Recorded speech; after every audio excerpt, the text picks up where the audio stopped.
Kakapunta ko pa lang dito sa computer shop at hindi pa ako nagbubukas, may mga customer na ako. Time check 12:57. Tanghali na naman ako nakapagbukas kasi tanghali na naman yung gising ko. Maaga naman ako nagigising, mga 5 pa lang, kaso nakakatulog ulit ako. Time check 1:42 na nga pala nung napupuno na nga pala tong computer shop. So kapag ganyan nga pala guys, bukasan ko na nga pala agad yung exhaust fan. Kasi yung init talaga yung pinakakalaban ko dito, nag-i-stack. Today nga rin pala guys, may mga dayo nga rin pala pumunta dito galing Purview. Dinadayo tong computer shop ko guys kasi malakasan nga pala yung crossfire dito sa amin. Meron nga pala dito sa amin na mahinaan, malakasan. Kapag mahinaan, kami lang. Pero kapag medyo malakas na, ayan, call up rin tayo. Hindi na nga pala maglalaro guys kasi baka tumaas yung level ko. Grabe yung motor tsaka yung bike dito sa computer shop ko, butin lang wala naghihila dito. So ngayon nga lang pala makakapanood na malakasan ang crossfire. Nakakanood nga lang pala ng ganito guys sa mga CFS tournament. Yung mga base ko naman dito guys, mga entry level, yun nga lang, wala nga lang pala tong graphics card. Minimal na lang yung mga lag dito, mga freeze. Kaya sa mga gusto nga palang dumayo guys, PM lang kayo sa page. I-entertain ko naman kayo lahat pero wag lang budol. Kapag talaga seryosoin yung laro, kanya-kanyang dalang mousepad, mouse, keyboard, ganyan yung mga magagandang player. Parang nakadepende yung buhay nila sa laro. Ganyan yung mga malalakas, yung mga competitive player. Ako din naman guys, kahit nadayo, may dala din ako sariling mouse. So yung risk nga pala nila dito guys ay 5k up. Syempre, as may-ari ng computer shop tsaka tropa, naglagay nga pala ako dito ng 1,500. Pinapakasi ko na nga pala sila dito para hindi na nga pala magka-problema mamaya. Tsaka tiwala nga rin pala ako sa kanila guys kasi hindi naman sila dadayo dito na wala silang dalang pera. Wala rin naman mawawala kapag sa pag-iingat natin. Tsaka kapag tapos na yung laro, ibibigay na lang. First time ko nga lang pala makakahawak ng ganitong pera guys kasi kapag naglalaro lang kami, 2k plus lang. So dahil makakalmutin nga pala ako at kung saan ko nga pala ito ipapatong, ibibigay ko nga pala muna to sa coach namin. Kapag dumayo nga pala kayo dito at may hinaan, siya nga pala yung kakampi ko. At ito naman yung mga pangalan nila guys para maiwasan nyo. Hindi ko nga pala alam guys kung paano nga pala yung ginagawa ng CFS tournament. So ganito na lang yung pagbibideo ko guys, watchable naman. Gusto ko sana yung mga may nagbo-broadcast kaso hindi nga pala kakayanin ng PC ko. Habang nanood nga pala ako sa kanila, doon ko na-realize na sobrang hina ko. Ako kasi guys, sugod lang ng sugod, wala nang diskarte. Basta makabaril, okay na sa akin, kaso kapag mga ganito, hindi ako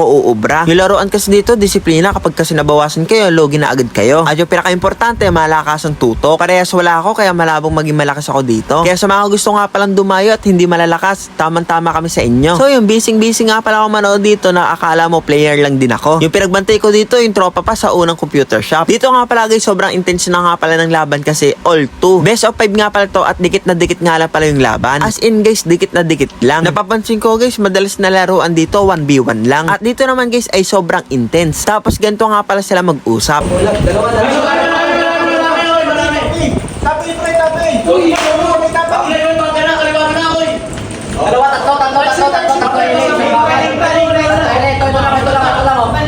Walang mga buhay yan, pre. Tatawid na, papapel. Palina. Hindi mo lang, pre. Hindi mo lang. Kita lumasa.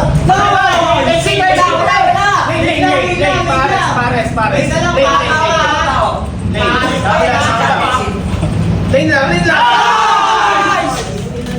So yun guys, minanalo na nga pala at kanila na nga pala tong 10k. So thank you nga pala sa mga taga Purview na dumayo dito. Sana safe kayo nakauwi. Kaya guys, sa mga gusto nga palang dumayo, PM lang. Basta walang pro player, lalabanan namin. Kaya guys, yun lang. Thank you for watching. Bye bye!